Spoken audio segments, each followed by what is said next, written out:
Principal é essa mesmo, de saber quais são as correspondências. O maior desafio, então, para você encontrar as palavras-chave é de fato você entender quem é seu público e quem é a sua persona. Enquanto você não tiver feito a sua persona, mapeado como a sua persona, quem é de verdade a sua persona, quem é seu público, qual é a idade dele, quais são os hábitos dele, quais as necessidades, a dor dele. Então, quando você entende a essência do seu público, quem é o seu público, você vai conseguir validar isso nas palavras-chave. E aí, basicamente, o desafio é entender o que ele quer dizer quando ele está buscando aquela palavra-chave. Esse é o grande desafio, e entender como ele pesquisa. E aí é fundamental você também entender se de fato ele pesquisa na rede de pesquisa. Se lá quando você está fazendo a persona você não conseguiu identificar em qual local o seu público está, não adianta nada você usar a rede de pesquisa para anunciar. Então, quando a gente vai pesquisar as palavras-chave,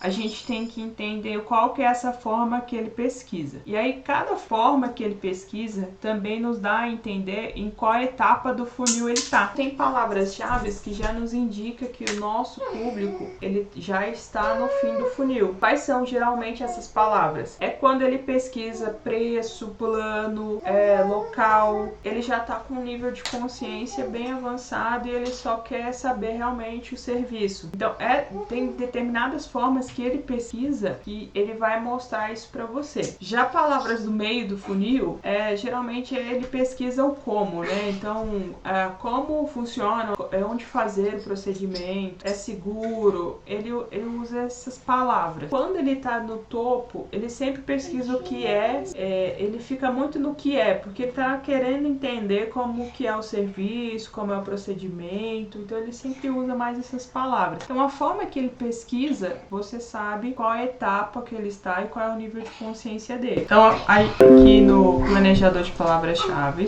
vem aqui em descobrir. Então, como você vai utilizar? Você vai digitar, então, a palavra-chave. Esse aqui é uma forma que as pessoas pesquisam, que a gente sabe que ela já sabe o que é alongamento, ela já sabe, basicamente, como funciona o procedimento e ela só está procurando o preço. E aqui dentro das palavras, a gente vê, então, a gente tem 1000 buscas para alongamento de cílio preço, a concorrência e se aqui ela tá tendo um aumento ou não. Esse aqui é uma coisa nova. Aqui é o quanto as buscas vêm aumentando nos últimos 3 meses. E a busca por esta palavra está instável. Já cílios, fio a fio, preço, já vem crescendo 30% dessas buscas nos últimos 3 meses. Então, essa aqui é uma coluna nova. Hoje, então, a gente tem a parte onde a gente tem quantidade de pesquisas mensais. A gente tem aqui agora alteração de percentual nos últimos 3 meses, que é o quanto essa palavra vem sendo buscada nos últimos 3 meses. Aí ele mostra se aumenta, se diminui, se tem alguma queda. No caso, por exemplo, extensão de cílios preço. É uma pesquisa que vem caindo. Então acaba que aqui dá vários insights pra gente sobre palavra também. Será que a gente continua ou não a anunciar essa palavra?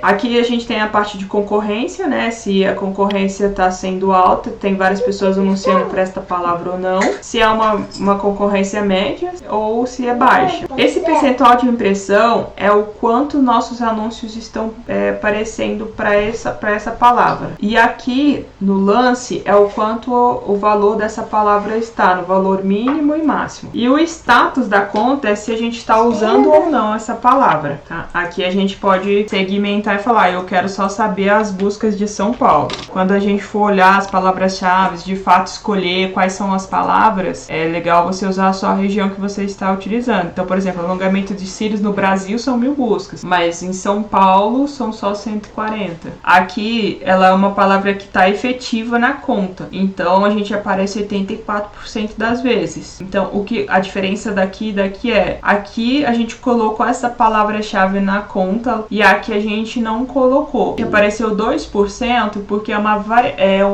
ele entra naquela correspondência variante, como a gente faz o planejamento dessas palavras-chave.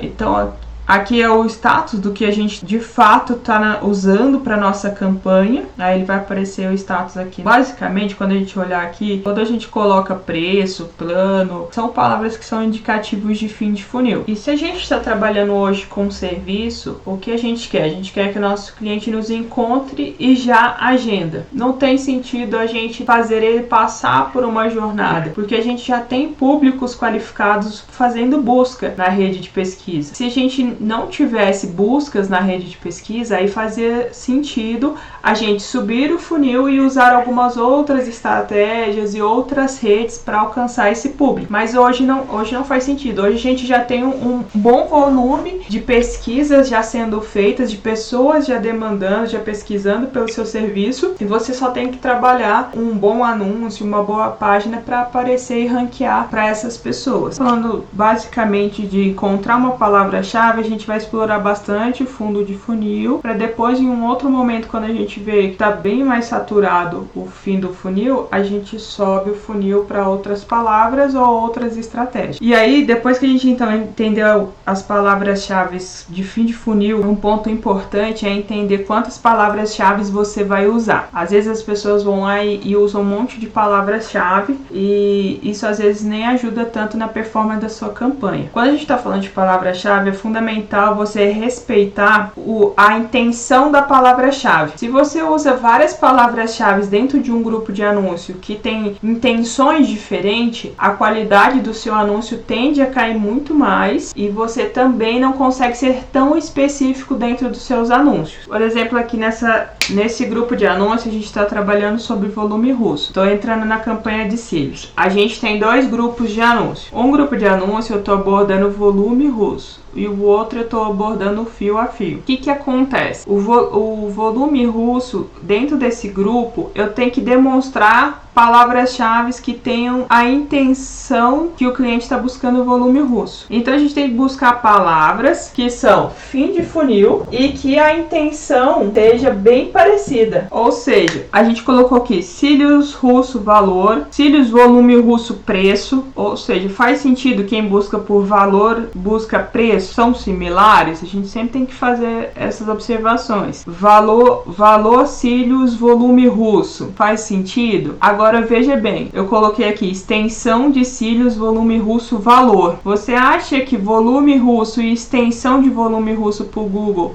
aqui nas palavras-chave, isso gera o mesmo interesse? Ou seja, a palavra causou uma intenção diferente. O volume russo preço, ela quer fazer um volume russo, quer saber o preço. A extensão de cílios de volume russo não me deixa entender claro se ela quer fazer um procedimento ou se ela quer comprar o produto. Aí você precisa começar a entender duas coisas. O seu público, quando você desenhou a sua persona, ele está mais propenso a procurar por volume russo preço, ou ele sabe de fato que é a extensão de cílios volume russo? Então o seu cliente, ele sabe, ele busca dessa forma. Aí é onde você vai começar a testar palavras-chave para ver se realmente o seu público pesquisa dessa forma ou se a intenção dele é outra. Então você precisa começar a entender a essência da palavra, e você também não pode misturar o interesse da palavra. Então, entender essas essências da palavra. Você entende a essência da palavra quando você testa. Quando você está fazendo a sua persona, você está ali especulando. Você não sabe enquanto você não testar. Então você tem que testar as palavras-chave. O que a gente precisa tomar muito cuidado é não misturar as intenções. A gente não pode misturar interesses de palavras-chave, porque isso faz com que a qualidade do seu anúncio caia. Então tudo que for voltado a cílios volume russo, a gente colocou para testar no primeiro momento. E aí o que a gente foi observando?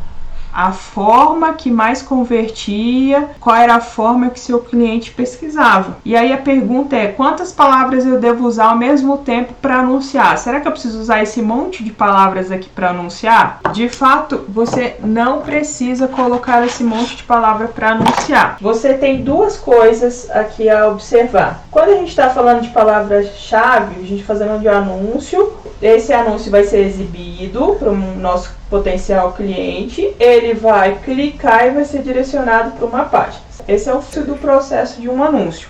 Então, quando acontece esse processo, você está comprando palavras-chave. Então, quando você está pensando se eu devo usar 10 palavras, 500 palavras, 1000 palavras, você tem que ter em mente uma coisa. Qual é a verba que eu tenho? A verba, o seu orçamento vai definir quantas palavras-chave você deve usar naquela campanha. Você está comprando palavras-chave, então você tem que ter em mente quantas palavras-chave eu sou capaz de comprar, quantas oportunidades eu consigo gerar. Basicamente, então, você tem que pensar qual é o meu orçamento, quantas palavras-chave esse meu orçamento vai me permitir comprar. Que aí você vai conseguir definir quantidade de palavras-chave que você vai colocar em cada grupo. Vamos supor aqui que você vai ter R$100 na campanha. Então, a palavra-chave que você pesquisou uma palavra-chave. A gente viu aqui que a palavra-chave alongamento de cílios, preço, custe R$2. Você então está comprando o quê? 50 cliques, certo?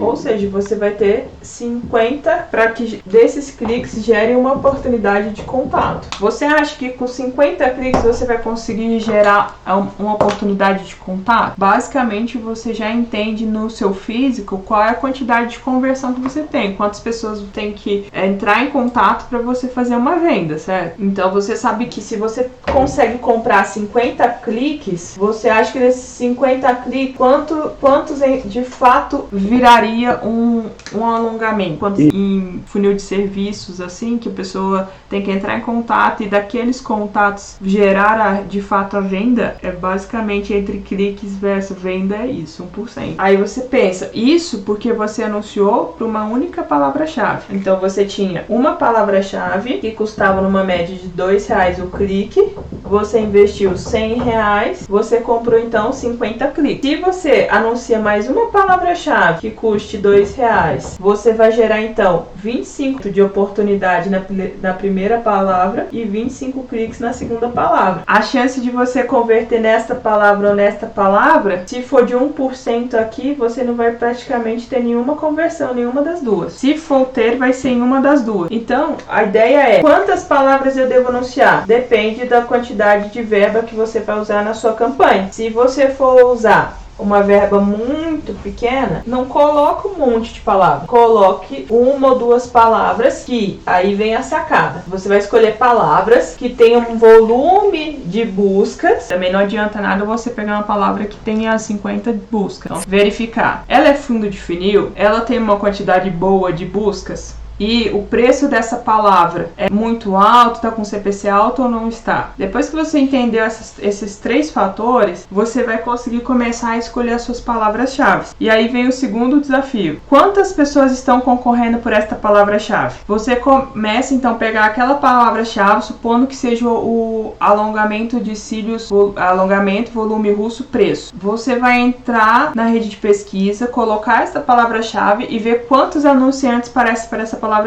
Se aparecer os 4 da primeira posição mais 3, você sabe que já tem 7 pessoas concorrendo por aquela palavra-chave. Então, se você pega uma palavra-chave que tem poucas buscas, o preço já é alto, a sua verba é pequena e tem muitos concorrentes, talvez não vale você arriscar tanto naquela palavra-chave. Esse é um outro fator para você planejar muito bem qual é a palavra-chave que você vai utilizar na sua campanha. Definiu então qual é de fato as palavras-chave que você vai anunciar? Supondo que você chegou à conclusão de 2 potenciais palavras. A gente então hoje tem o quê? As correspondências de palavra-chave. Hoje são 3 correspondências diferentes. A gente tem a correspondência ampla, que é a palavra crua. Tô aqui, alongamento de cílios russos. A palavra crua, assim, é a ampla. Quando você coloca 2 aspinhas assim, ela passou a ser uma correspondência de frase. Ele vai pegar o que está aqui no meio e vai respeitar a ordem ou a semelhança da palavra aqui no meio. E aí pode ter alguma coisa depois ou antes, mas a raiz desta palavra aqui, ele vai respeitar o sentido, o interesse ou a ordem. Uma dessas 3 coisas vai acontecer. Não vai fugir muito disso aqui. E por isso que muitas das vezes você vai ver a correspondência variante. Porque ele viu que a pessoa escreveu, por exemplo, cílios russo alongamento. Ou a pessoa escreveu alongamento russo cílios. Ou ela escreveu aqui como fazer alongamento de cílios russo. Então vai aparecer também quando você estiver usando a correspondência de frase. Então ele consegue entender o sentido sentido dessa frase aqui no meio, a raiz desta frase, e aí ele vai trazer na busca, você vai aparecer quando tiver algo semelhante a isso aqui, e se tiver alguma palavra depois ou antes, ele vai aparecer. E depois a gente tem a correspondência exata, que é quando de fato essa frase tem que estar exatamente igual a essa. Aí você coloca o colchetinho. Então isso é a correspondência exata. É quando você coloca o colchete e aí vai aparecer alongamento de cílios russo. A pessoa tem que escrever exatamente assim. Se ela escrever alongamento cílios, não aparece. Se ela escrever alongamento russo cílios, não vai aparecer. Tem que ser exatamente assim. Então o que acontece? Quando você então está falando de correspondência de palavra-chave ampla, você deu uma abertura maior para o Google. O Google vai buscar tudo e qualquer coisa que tiver parecida com alongamento de cílios russo. Tudo que aparecer, o que é, como fazer, onde fazer, alongamento de cílios russo preso, alongamento de extensão de cílio russo, qualquer combinação ele vai aparecer. Isso faz o quê? Com que você talvez traga público muito desqualificado, porque você vai estar pegando pessoas que estão em outra etapa do funil e não na etapa de fim de funil, que é o que a gente quer trazer, porque a nossa estratégia hoje é de uma venda consultiva. Então, como correspondência ampla, não vai trazer tanto efeito. Você é capaz de gastar mais verba e aí o custo o seu preço aqui, né, a quantidade de palavras-chave que você consegue comprar, vai muito rápido. E aí a qualificação dessa palavra aqui, às vezes vai ser muito ruim. Às vezes você vai ter, por exemplo, dos 50 cliques, 25 foram tráfego sujo, de pessoas que estavam em outra etapa do funil. Ela pesquisou o que é alongamento de cílios russo, como fazer alongamento de cílios, como fazer em casa alongamento de cílios russo. São públicos que estão em outra etapa do funil, não são públicos nossos. Então, quando se trabalha com ampla demais, é perigoso trazer essas sujeiras, por mais que você faça negativação de palavras-chave. Você vai usar ampla quando você não conhece o seu público. Eu não conheço o meu público, eu fiz minha persona, eu não consegui de fato entender como ele pesquisa, como é um pouco do comportamento dele. Aí você usa a ampla para você descobrir como ele pesquisa. Quando a gente vai usar então a correspondência de frase e a gente não tem muita verba, percebe que aqui, alongamento de cílios volume russo e alongamento de cílios russo preço, eles são bem aproximados, tem em comum alongamento de cílios russo. Aqui a gente tem alongamento de cílios volume russo. Lembra que correspondência de frase, pela correspondência de palavras-chave variante, uma vez que você colocou alongamento de cílios russo e é uma correspondência de frase, você vai aparecer para essa busca aqui também. Você vai aparecer para valor de alongamento de cílios. Você vai aparecer aqui, para volume russo cílios. Por quê? Russo cílios. Outra aqui, cílios volume russo. Quando você faz então a pesquisa, tem um histórico e informação suficiente dessa pessoa para saber mais ou menos o que meu público quer, o que essa pessoa está pesquisando e o que ela quer como resposta. O Google tem esse mecanismo porque ele sabe o comportamento de navegação daquele usuário, que ele poderia também parecer para outras palavras que tivessem a mesma intenção de busca. Então, quando você tem uma campanha onde você não tem muita verba, então pensando em correspondência de frase e você tem pouca verba, o essencial é o quê? É eu entender quem é o meu público, como ele possivelmente pode pesquisar esta palavra e que esta palavra me dar a entender que é um fundo de funil. Então, se ele pesquisar lá cílios, fio a fio, preço, há uma grande chance dele já estar preparado para compra. E aí você vai começar a anotar aqui as variações que estão depois, vão te indicar se é um público sujo ou não. E aí você vai fazer a negativação dessas palavras-chave. Fica muito melhor também para a qualidade do seu anúncio, porque você vai ter uma palavra bem específica, uma palavra-chave onde você não está misturando interesses dentro do seu grupo de anúncios, mas você sabe, você tem o controle que os cílios fio a fio preço custa R$2 e que potencialmente você vai ter 50 cliques. Você sabendo muito bem como é a forma que o seu público pesquisa, por isso é interessante e fundamental a persona, fazer o mapeamento de persona. E mapeamento de persona não faz uma vez só. Você sempre vai fazer mapeamento de persona. Você sempre vai estar o tempo inteiro mapeando quem é o seu público, porque o seu público muitas das vezes ele muda. Hoje ele pode ser um perfil, amanhã ele pode mudar a forma que pesquisa, a forma que ele entende sobre o assunto. Esse é o coração do negócio. E aí o que você vai fazer? Vai trabalhar muito bem palavra-chave. E agora, por exemplo, se você usar exata, você limita muito as possibilidades de busca, porque uma vez que o seu público escreveu de forma errada, você não vai aparecer na busca. Então, o bom trabalho para quando você tem uma verba pequena é entender o seu público, fazer a análise de palavra-chave. Fez a análise da palavra-chave, ver a quantidade de concorrentes que tem sobre aquela palavra. Depois que você analisou muito bem a quantidade de concorrentes e volume de busca, você entendeu quanto de orçamento você tem para disputar no leilão dessas palavras-chave, você vai decidir se de fato você vai usar a palavra ou não. E aí, lembrando que para fazer um bom trabalho e não perder muita verba, você faz o trabalho de negativar as palavras-chave.